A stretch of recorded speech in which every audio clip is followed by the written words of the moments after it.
You mentioned not feeling grounded a little bit growing up, figuring out you were meant for something bigger or more, whatever that may be.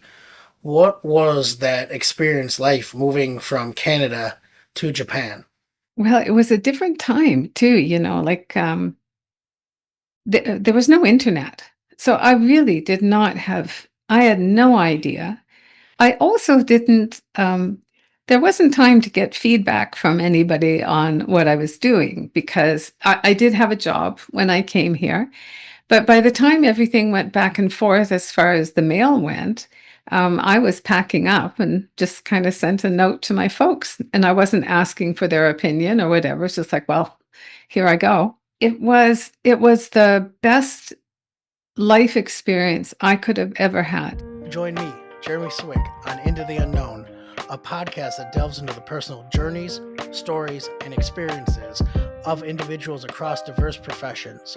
As a historian by trade, I firmly believe that our personal histories shape our present and offer valuable insights into our paths ahead. With that being said, let's get into it. On this episode of Into the Unknown, I am joined with Kathy Imabayashi. How are you doing today, Kathy? Very well, thank you. Happy to be here. I'm so happy to have you. It's one of those things. I really do appreciate you taking the time to talk with me today. I'm happy for the invitation. Thank you. I'm also appreciative of your flexibility. Of course, with us being on literally opposite side of the world, sometimes we have to figure out what's going to work best, whether it's a stream not working or time zones. I'm doing math in my head while we're kind of trying to figure out a time. I do appreciate your flexibility. Well, I think things that are meant to happen will, and sometimes the bumps on the road just make it even more satisfying when it does come all together. I couldn't agree more. So I'd like to talk about the importance of networking before we kick out the show. How are we connected?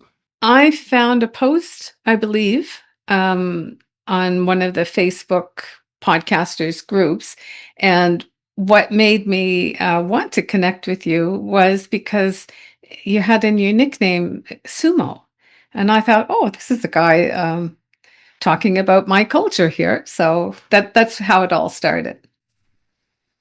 That's funny you mentioned that. Of course, my nickname in rugby is Sumo because when I first started playing, they said I looked like a mini sumo wrestler just by what I was wearing and how I showed up to practice. And that name kind of stuck for the last 16 years, where it's became a little bit second nature. But it's one of those things I love about the podcasting groups because you really never know who you might be connected with. Yeah. Yeah. I think the right people come to you for whatever reason. So I want to know a little bit more about you, that origin story, comic book issue number one. Who's Kathy? Okay. So I've been thinking about this and I've kind of divided my life into like three acts and in 30-year chunks. So I would say the first act up until I was 30 years old is really just, your normal time of trying to figure out who you are as a person. And when I was younger, I always thought that I would do something big. I would do something important, kind of, a Joan of Arc kind of person, or Aaron Brockovich, something that an average person doing something special. And usually in my mind, it was connected with the underdogs, whoever that happened. But in those first 30 years, I didn't feel grounded. It was kind of like I always knew there was something else. I was missing the point. I wasn't grounded. And just right around 30, before I moved into the next stage of life, I read a book. And that book led me to kind of jumping off a bridge and following just an inner knowing that I was meant to pick up all my things and leave the world that I knew and enter a world that I had no understanding or prior interest in. I didn't know anybody. I couldn't read, speak, or understand the language. And that was the beginning of my second act. So that took me from Canada to Japan. And that next 30 years was really kind of just becoming. who I was. I had a full career in education, first in the classroom, then in admin roles. I got married, which I was never going to do that. I had a child, which I shouldn't have been able to have a child. And that's when things started to shift because I had grown up during women's lib and I was faced with some conflicting thoughts in my head when I actually gave birth to a little boy. And based on all the things that happened in those next 30 years, that is the reason why I'm doing what I'm doing today. He's the one that kind of changed my world around. What first brought your interest into education? It was plan B. It was safe. I was going into social work, and that's what I thought. That's where I can be of best service, and that just really excited me. Went to university on a student loan. I was from a big family, so we didn't have money for education. I was the first to go to university. My student loan there were some problems with it for a second term. I didn't have the money to pay, and so I left because I wasn't too stubborn to let my grandmother uh, give me a loan. And I wasn't sure what I was going to do, and teachers college was an option. It was cheaper. It was a different route to get a loan, and so it was plan B. I was teaching for 2 years, get a permanent license, and then I would do whatever it is I was going to do. But then I fell in love with it. So you mentioned you move in roles in there from an educator to admin to, elsewhere. What prompted those kind of moves and experiences? I loved the classroom. And if I had a do-over, I never would have left. But we focused on family when our son was in school. And so didn't really think about anything else. It was, family and life. So when he left to go to university, empty nesting, it was like, okay, now's the time. I've got 30 years behind me. Get into the admin role, start making some real money that we can put away for retirement. That was the driving force to doing that. It was a deep learning curve as far as understanding a lot of admin jobs that I took anyway. The focus was on business, and my heart is education, and so I just didn't fit. So you mentioned not feeling grounded a little bit growing up, figuring out you were meant for something bigger or more, whatever that may be. What was that experience like moving from Canada to Japan? Well, it was a different time too, like there was no internet. So I really did not have, I had no idea. I also didn't, there wasn't time to get feedback from anybody on what I was doing because I did have a job when I came here. But by the time everything went back and forth as far as the mail went, I was packing up and just kind of sent a note to my folks. And I wasn't asking for their opinion or whatever. It's just like, well, here I go. It was the best life experience I could have ever had. I had to learn about trust. I had to. I was able to get rid of a chip on my shoulder, which I don't know where it came from, but it was there. I had the opportunity for almost the first year um, to be totally in my own head.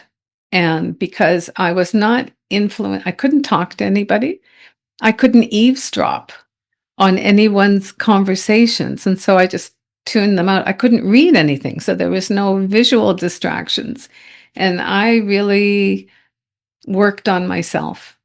And it was a gift, such a gift. It's one of those experiences to work on yourself, and whether it's by choice or in your case by force. I recall one of my internships. I had moved to a city where I really didn't know anyone except my coworker, and I was living in student housing for the first part of the internship. I was able to be extended, and I actually moved into the foreign exchange dorm at the at the water park in the city. And it was funny because I probably was the only person who spoke English as a first language in that dorm. And we, of course, had like a communal kitchen. And I was kind of by myself for about 3, 4 months of that experience, literally just with my trusty TV, my video game console, and the gym.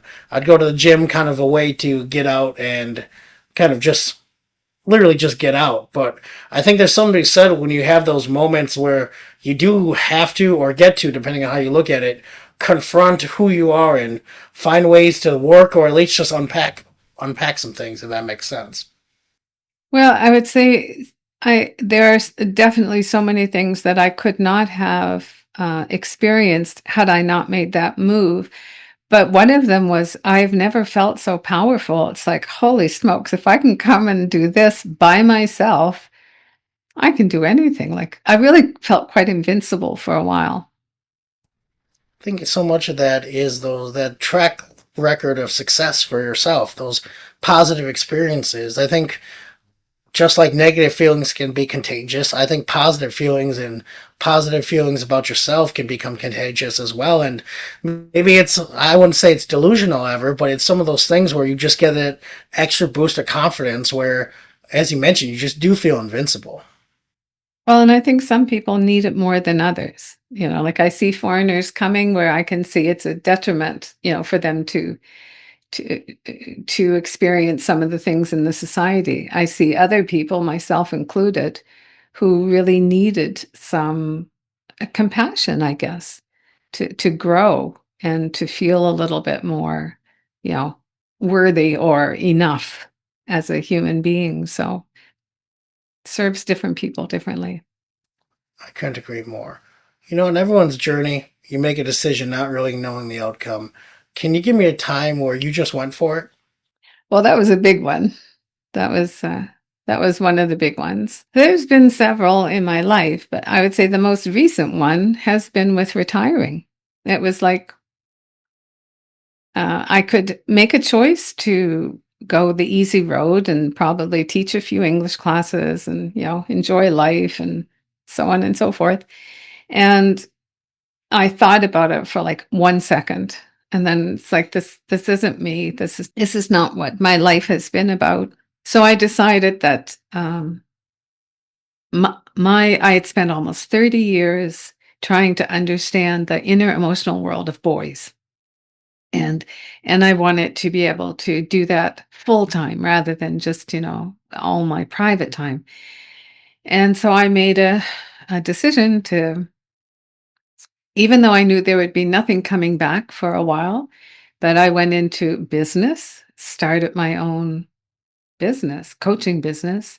Um, Everything that was included with that I knew nothing about. So for 5 years, I have been kind of on the treadmill of trying to create something that would have a big impact on other people's lives and just follow my dream, I guess. I still don't know how it's going to turn out. I think it's one of those honestly exciting things about life sometimes. Of course, at times, I don't know, I'm speaking from personal experience, it's a little terrifying. But I think part of me, I always tell people with those kind of anxious moments you get, or at least I get sometimes, I compare it now to like a roller coaster. I can feel myself go up, and then there might be extreme highs or lows, and you go down, but I feel like you always can get back up. And it's kind of now for me, when I go into those unknown moments, I would say I'm at least personally a little excited. I'm excited to see what's next, and I always remember those old books where you get to pick it out, and if you want to go this way, you go to page 4. If you want to go this way, you go to page 17. And the way I read the books, I'd do it all one way and then try to read it again, trying to do it the other way. But of course, in life, you can't really do that. So for me, it's a lot of time being excited about what's next. I know that I will, my philosophy is kind of when the times are hard, um, to just really focus on, what is it I'm supposed to be learning here? Because this is an opportunity for me. Doesn't feel very good, maybe, but there's something really deep for me to learn. And that's my focus. And so I think I don't go down too far when things are tough, because it's like I'm being given a gift here. I just don't know what it is yet, and it's my job to find out. I love that outlook. What do you think prompted that kind of outlook of how you handle adversity in those experiences? Well, I think I had a strong foundation, moral foundation growing up. And then I think as an adult, I really got into learning and understanding just more about different ways of viewing life and whatever you want to call it, the universe, God, spirituality. But I think those are the things. It's been a constant learning and, kind of self-help mentality that's always striving to, you know, to make sense of things, but also to find the joy in everything. I love that you mentioned finding the joy in everything. I think that's so important, whether it's our business, our job, our life, is just finding those moments of joy. Obviously, not everything is sunshine and rainbows, and I tell people that, but I think life's a lot better for a lot of people, a lot more than we give it credit for sometimes. Yeah, well, I think your perception, your perspective, that shadows everything. Title of the podcast: Into the Unknown. Can you tell me a little bit more about what you work on in business? I understand you have a podcast. Well, like I said, I'm kind of doing a pivot because I want to reevaluate after 5 years of going full out, basically, um, slowing down a little bit, focusing on things that are bringing me joy and that I love to do. So one of the things is connected with writing. Um, I have another book on the burner, and I'm learning and understanding and writing in Substack, which is a new thing for me, which really kind of it excites me a lot. So writing is a big thing. The podcast is I'm surprised at how much joy I have in the podcast because and especially right now because I'm talking to men. So I've spent 30 years learning about, the inner emotional world of men and boys. And now I'm spending the majority of my time talking to young men, young dads, experts in the field. And so that's something that I'm staying with. And the third part that I'm focusing on is just trying to find better ways to let people know if they need support about this.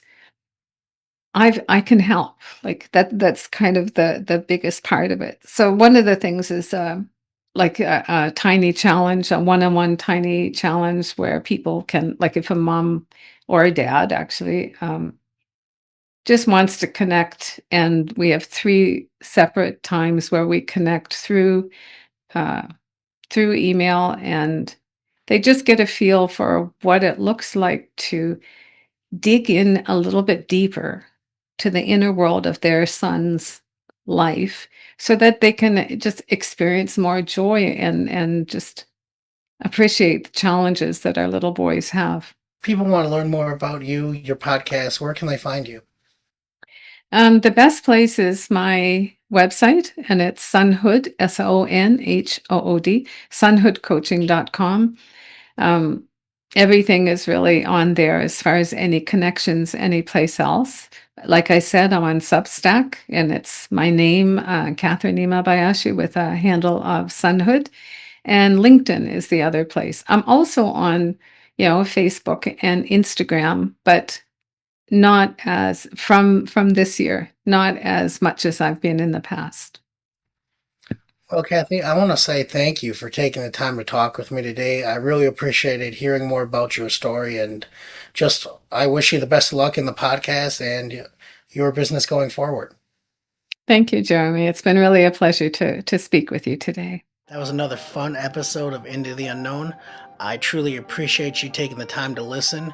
And if it provides you any value or entertainment, I would love if you shared it with others, liked, subscribed, and really just help the podcast grow. Again, tell a friend, tell a foe, just anyone who might enjoy hearing some stories of people's own journeys and what got them to where they are today. Till next time.